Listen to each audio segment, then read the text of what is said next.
बिस्मिल्लाहिर्रहमानिर्रहीम। अस्सलाम वालेकुम दोस्तों, क्या आपको लगता है कि पाकिस्तान सिर्फ एक आम पड़ोसी देश है? तो आज का ये वीडियो आपकी आंखें खोल देगा। 25 करोड़ से ज्यादा आबादी वाले इस देश में पेपर्स पर तो डेमोक्रेसी है, पर रियलिटी में पीछे से सारी दूरियां वहां की मिलिट्री हिला रही है। एक तरफ जहां परमाणु बम, न्यूक्लियर वेपन्स और इंडिया के साथ कश्मीर का युद्ध इस देश की पहचान बन चुका है, तो दूसरी तरफ देश के अंदर ही रेडिकल एक्सट्रीमिस्ट सेना को खुली चुनौती दे रहे हैं। सोचो दोस्तों, आम जनता महंगाई और गरीबी से मर रही है और सेना वहां सीमेंट से लेकर बैंक तक का कारोबार चला रही है। तो दोस्तों जल्दी से बैठो और पाकिस्तान के इस डीप स्टेट और परमाणु ताकत के पीछे का पूरा सच एकदम आसान भाषा में समझाते हैं। वीडियो को एंड तक देखना, क्योंकि आखिर में इमरान खान की गिरफ्तारी और सेना के सीक्रेट प्लान का जो सच है वो आपको दंग कर देगा। दोस्तों, हर शाम वाघा बॉर्डर पर इंडिया और पाकिस्तान के एलीट सोल्जर्स एक शानदार रिचुअल परफॉर्म करते हैं। कुछ देर के लिए बॉर्डर के गेट खुलते हैं और फिर दोनों दुनिया अलग हो जाते हैं। लेकिन इस स्पेक्टिकुलर शो के पीछे छुपा है 80 साल पुराना बारूदी सच। 1947 में जब ब्रिटिशर्स गए तो तय हुआ था कि हिंदू मेजॉरिटी इलाके इंडिया में आएंगे और मुस्लिम मेजॉरिटी पाकिस्तान में। लेकिन कश्मीर के रूलर ने इंडिया के साथ जाना चुना और तभी से ये लड़ाई चल रही है। Pakistan holds the north, India the south, और कुछ हिस्सा चाइना के पास है। पाकिस्तान के लिए कश्मीर उनकी नेशनल आइडेंटिटी का हिस्सा है, इसीलिए सेना कहती है कि हम आखिरी खून की बूंद तक लड़ेंगे। पर क्या सेना वाकई इस देश का भला चाहती है या ये सिर्फ जरिया है अपनी पावर बचाए रखने का? दोस्तों, अब टाइमलाइन के सबसे बड़े ट्विस्ट पर आते हैं। 1947 में पाकिस्तान दो हिस्सों में बना था, वेस्ट पाकिस्तान और ईस्ट पाकिस्तान।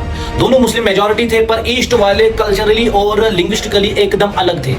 वेस्ट पाकिस्तान के नेताओं ने जब उनके साथ भेदभाव यानी डिस्क्रिमिनेशन किया तो 1971 में ईस्ट पाकिस्तान ने आजादी का ऐलान कर दिया और इंडियन आर्मी की मदद से जन्म हुआ बांग्लादेश का।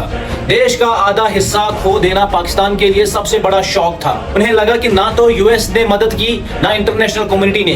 बस दोस्तों, यही से उनका दिमाग में आया कि अगर खुद को बचाना है तो परमाणु बम बनाना ही पड़ेगा। फिर क्या था, डॉक्टर ए के खान ने टेक्नोलॉजी जो है वो जुटाई और 1998 में टेस्ट करके दिखा दिया। यहाँ तक कि 2003 में पता चला कि उन्होंने ये nuclear tech Libya, North Korea और ईरान तक को बेच दी थी। तो सेना के बिना इशारे का ये सब होना नामुमकिन था दोस्तों।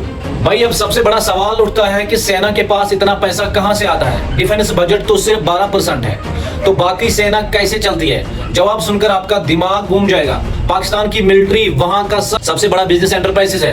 पाकिस्तान में सेना में होना मतलब life time security, elite regional areas में रहना और आम जनता की रियलिटी से एकदम अलग वीआईपी लाइफ जीना। एक साइकिलिक प्रोसेस है दोस्तों। जितनी ज्यादा इकोनॉमिक पावर, उतनी ही बड़ी सेना की ग्रीड सरकारी पावर के लिए। दोस्तों, सेना ने जिस बारूद को दूसरों के लिए पाला था, अब वो उन्हें ही दसने आ रहा है। इस्लामाबाद की मशहूर लाल मस्जिद रेड मॉस्क का रेडिकल इस्लाम अब्दुल अजीज गाजी खुलेआम सेना को देशद्रोही बोल रहा है। पाकिस्तान में कल्पिट सिस्टम लाने की धमकी दे रहा है। 2021 में जब से अफगानिस्तान में तालिबान आई है, तब से पाकिस्तान के अंदर सुसाइड अटैक्स और टेररिस्ट एक्टिविटीज और तेज हो गई है। सेना का रिटायर्ड ऑफिसर कहते हैं कि ये रेडिकल इमाम्स हमारे सामने कुछ नहीं है, पर सच तो ये है दोस्तों कि ये लोग आम जनता के दिमाग में जहर घोल रहे हैं। और सेना अब उन पुराने टाइल्स से पीछा छुड़ाना चाहती है जिनको कभी उन्होंने ही फंडिंग दी थी। दोस्तों, अब बात करते हैं पाकिस्तान के सबसे पॉपुलर लीडर इमरान खान की। 2018 में जब वो प्राइम मिनिस्टर बने तो उन्हें आर्मी का बंदा कहा जाता था, क्योंकि सेना उनकी पॉपुलैरिटी का फायदा उठाना चाहती थी। लेकिन इमरान खान ने सोचा कि वो सेना से बड़े हो चुके हैं और उन्होंने सेना के सबसे बड़े रूल को तोड़ दिया। सेना के चीफ और आईएसआई के हेड को खुद कंट्रोल करने की कोशिश की।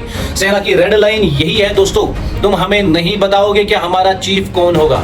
बस फिर क्या था, पार्लियामेंट में नो कॉन्फिडेंस मोशन लाया गया, इमरान खान को पद से हटाया गया और साल 2025 में उन्हें 17 साल की जेल सुना दी गई। आज भी वो हाई सिक्योरिटी जेल में है और सेना के चीफ आसिम मुनीर पूरे देश को पीछे से कंट्रोल कर रहे हैं। तो मेरे दोस्तों, आज हालत यह है कि पाकिस्तान के 20% लोग रोजी रोटी के लिए तरस रहे हैं और वो दिन ब दिन जो है वो परेशानी झेल रहे हैं। देश परमानेंटली IMF के कर्जे में डूबा है और सेना अपनी पावर बढ़ाने में लगती है। आपको क्या लगता है मेरे दोस्तों, क्या सेना की इस डीप स्टेट के रहते पाकिस्तान कभी इस भयानक क्राइसिस से बाहर निकल पाएगा? अपनी राय कमेंट बॉक्स में जरूर लिखना। वीडियो को ज्यादा से ज्यादा शेयर कीजिएगा। मिलते हैं नेक्स्ट अपडेट के साथ, तब तक के लिए मेरी तरफ से आप सब लोगों को अस्सलाम वालेकुम।